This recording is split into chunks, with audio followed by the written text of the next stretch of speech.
Dato. Etong si Mig Zubiri.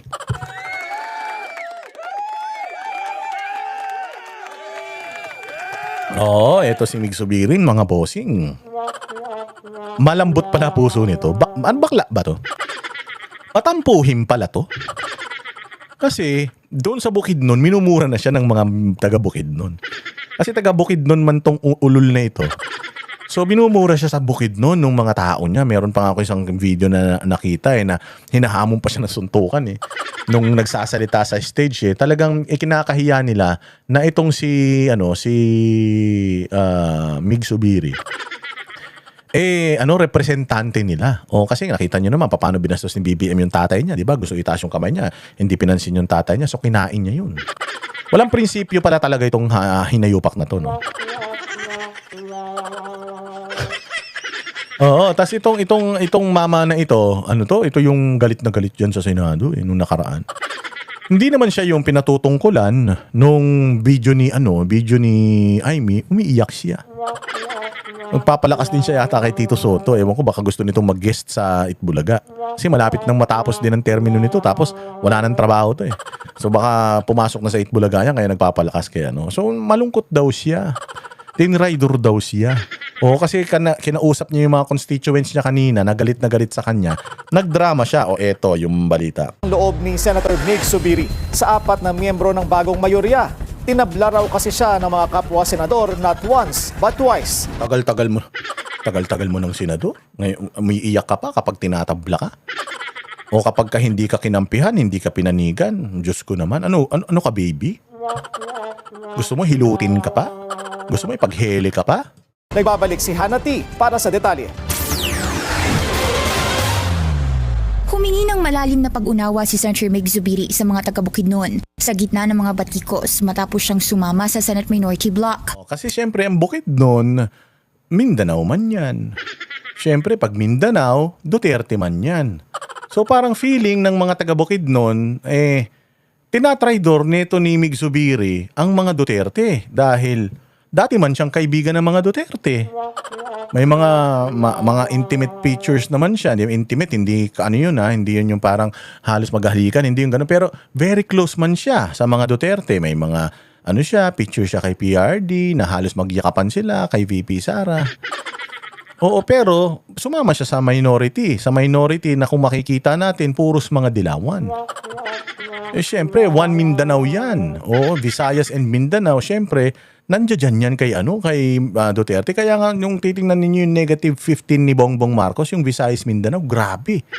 Grabe ang pulang-pula. Lahat na halos ng tao galit sa kanya. Siguro konti, baka natutuwa pa sa kanya, pero karamihan galit. Sa isang press conference sa Malaybalay City, sinabi ni Zubiri na masakit para sa kanya ang mga kritisismo. Masakit yung mga kritisismo? Sasaktan sa kritisismo? Kapal-kapal ng mukha mo tapos masasaktan ka sa kritisismo? Gagawin mo yan tapos masasaktan ka sa kritisismo?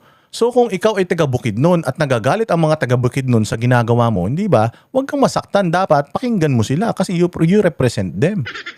Binudol mo sila Binoto ka nila Dahil malalim ang kanyang ugnayan sa mga taga Bukidnon.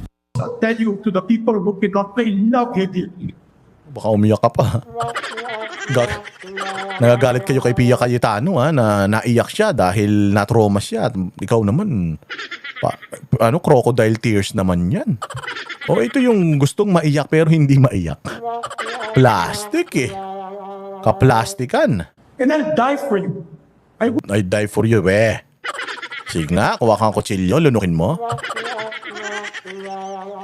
Will die for him.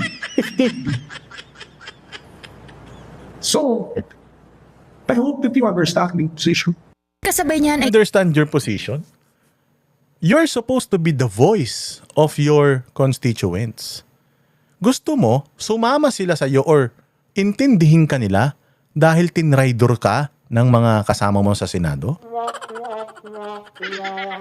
Tingnan ninyo kung ano lang yung reason niya. Kung bakit siya nasaktan. Kung ano lang ang reason niya kung bakit siya nasaktan sa tagal niya ng senador, ito reason niya. inilahad niyang pakiramdam niya ay binetray siya ng 4 na miyembro ng kasalukuyang Senate Majority. Diyos ko, binetray siya ng 4 na miyembro ng kasalukuyang majority. Yun lang? Ibibenta mo yung prinsipyo mo dahil lang nagtatampo ka sa mga kasamahan mo, nagsenador ka pa. Hindi ka naman nagsenador para sa sarili mo. Nagsenador ka naman para sa mga constituents mo. Kung gusto ng constituents mo na kung sumama ka sa majority, dapat sumama ka sa majority kasi wala ka naman dyan kung hindi dahil sa mga constituents mo. So, dahil nasaktan ka, dahil na-offend ka, doon ka sa kalaban, ganon. At gusto mo, yung mga tao na inis sa ginawa mo, samahan ka. Ayaw nila sumama sa mga demonyo. Ayaw nila sumama kay Risa Ontiveros, kay Bam Aquino, kay Kiko Pangilinan na mga dilawan tae. Tapos gusto mo samahan ka nila dahil lang nagtatampo ka sa mga kasamahan mo sa tagal mo ng senador. Alam mo naman na sa politika, there is no permanent friend and there's no permanent enemy. Oo, magkakaibigan kayo ngayon, bukas magkakaiba na kayo. O magkakagalit kayo ngayon, bukas magkakabati na kayo. Ganyan sa politika. Walang prinsipyo. Oo, ang pinakikinggan mo, yung constituents mo. Na kanyang pinangalan ng sina Senator Bato de la Rosa, Bongo, Amy Marcos at Robin Padilla. Oh, galit siya sa mga yan. Bakit? Ayon kay Zubiri, 2 beses umano siyang tila tinalikuran. Una, nung mapatalsik siya bilang Senate President noong 2024. Pangalawa, nung simula ng 20th Congress, matapos umano siyang pangakuang muling susuportahan sa Senate Presidency. So personal. Pansarili. O kaya pala siya nagagalit dito sa mga senador na ito kasi una, natanggal siya sa kapangyarihan. Pangalawa, gusto niyang bumalik sa kapangyarihan. Nung hindi niya nakuha yung gusto niya, nagtampo na siya. Gago, di ba? Gago, di ba? O tangina, ganyan ang representante ng Bukidnon, makasarili. Bayan muna bago sarili, di ba? Bakit tinuuna mo yung sarili mo? Nagtampo ka? Ikaw lang ba ang unang-unang Senate President na tinanggal? Ang dami na. Napakarami ng mga Senate Presidents na natanggal dyan. Si Chis Escudero, nagtanim ba siya ng sama ng loob doon sa mga bumoto na matanggal siya at mapalitan siya ni Tito Soto? Hindi naman. Di ba? Kasi, ganun talaga. Dapat ready ka. Huwag kang patay gutom sa kapangyarihan, Mig Zubiri. Para kang si Bongbong, ayaw nang bumaba eh. Hindi ka forever na nandiyan. Talagang darating yung panahon, hindi mo naman, habang panahon na ikaw ay Senate President, mapapasaya mo yung iyong mga kasamang senador. Yung mga taga-Bukidnon nga, hindi mo mapasaya eh. Yung pa kayang mga senador ng kasama mo. Di ba? Huwag kang patay gutom sa kapangyarihan, sir. Nangyayari yan. Palitan ng leadership, nangyayari yan, sir. Oo, huwag kang magtampo. Masyado ka namang isip bata. Masyado ka namang spoiled. Ganyang pagpapalaki ng magulang mo sa'yo. Senate presidency lang pala yung ikatatampo mo. O so, ano yun? Paano yun? Pagka hindi na kayo mag-uusap habang buhay dahil doon? Pangarap mo yun? Sana presidente ka ng Pilipinas. Gusto mo pala maging presidente. O, edi sana, magaling ka naman, tumakbo ka sa 2028 para presidente ka na ng Pilipinas, di na Senate President. Gaya patay gutom ka pala sa kapangyarihan eh. Pero hindi rin natupad. Diit ni Zubiri, kaya niya raw makipagtrabaho sa mga hindi niya kapartido sa politika dahil may respeto at delikadeza pa rin dapat. Pero magkaiba raw ang kalaban sa politika at traidor. Bilanggit pa Sa politika ganyan. Traidoran yan. Yung ang amo mo ngayon na si Bongbong Marcos, tinraidor din yung mga Duterte, di ka nagagalit doon. Galit ka sa mga traidor, pero yung mga tinraidor na mga taga Mindanao, hindi ka nagagalit. Loko-loko. ng si De La Rosa na hindi pa matuntun sa ngayon bunsod ng ICC warrant ay isa sa mga nangakong susuporta sa kanya sa harap mismo ng mga tao sa Bukidnon. Pero pagkatapos Paano nalaman ni Bato de la Rosa na hindi ka karapat-dapat? Kasi alam nga naman suportahan ka niya. Tinatabla niyo yung mga Duterte. Alam nga naman suportahan ka ni Bato kung alam naman nila nakakampi mo si Bongbong. Tanga ka ba? Bobo yarn. Tanginan yan. Yan ang sinasabi natin kapag masyadong emosyonal. namotohan noong 2024, nalaman na lang daw ni Zubiri na ang parehong senador ay bumoto kay Senator Chis Escudero na pinalitan siya noon bilang SP. Ganun talaga yun. Huwag ka na magtampo. Di sana ginawa mo nung Senate President ka, hindi ka na umuwi. Doon ka na lang. Hanggang habang buhay, nandoon ka na lang, nakatayo ka na lang doon sa pedestal. Para kung papaalisin ka, baka sakali, at least nagsawa ka na.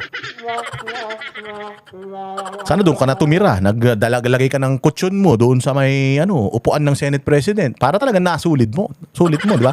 Tulog ka doon, gising ka, doon ka na mag-almusal, breakfast from bed ka. Kahit wala session, nandoon ka. Kahit bakasyon, nandoon ka. Para talagang nasulit mo. Oo, para hindi ka nabitin. Naging independent member si Zubiri na magkaroon ng kudeta noong May 11 kung saan naluklok bilang SP si Senator Alan Peter Cayetano. Kalaunay sumapi siya sa ngayoy solid 11 ng minorya. Kabilang din siya sa mga senador na nag-walk Hindi solid 11 yan. Iyakin 11 tawag dyan. out sa plenaryo noong May 26 bilang pagtutol sa naging debate to divide the House pagdating sa kung dapat bang isa lang ang panukalang payagan ang remote participation at online vote. O, tinan mo. Yun lang nagtatampo ka, Nagtatampo ka. Bakit si Risa Ontiveros hindi naman nagtatampo kay Erwin Tulfo? Oh, ngayon magkakampi pa sila. Dati naman sila magkalaban. O pinagmumura ni Erwin Tulfo yan si Risa Ontiveros. O pero ngayon magkabati sila. Kulang na nga lang, baka magshota pa yan eh. Sa pagtatanggol niya kay Risa, gusto pa nga niya si Risa, magaling daw yan. Gusto pa niya maging presidente yan eh. Dapat walang personalan. Kami ang boses ng masa, hindi natatakot. Katotohanan lang, di kami nalulunod. Walang bahid ng sismis, lahat ay totoo.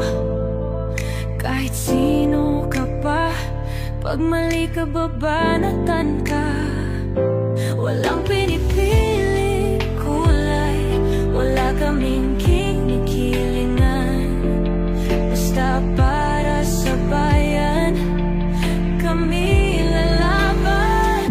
Pag tama palakpakan, pag mali banatan. Di matitinag, di matatakot, para sa bayan tuloy ang sigaw. Sa harap ng kamera, walang halong takot.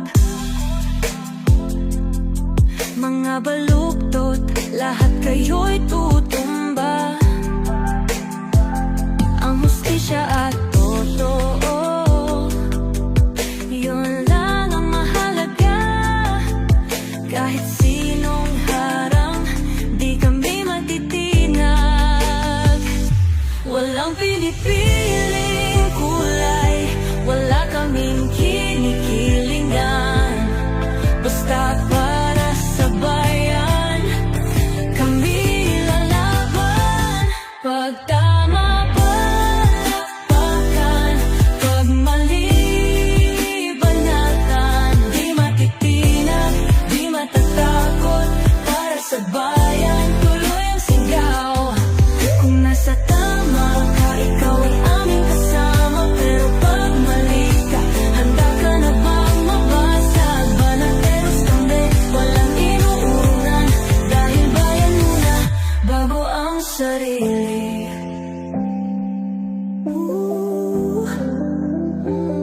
Bago ang sarili.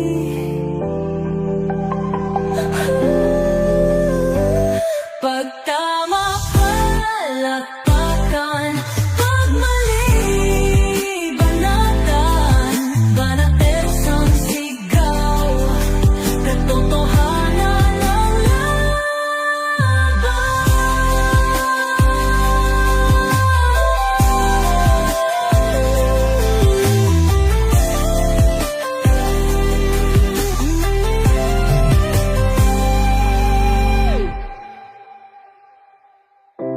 sa harap ng kamera, walang halong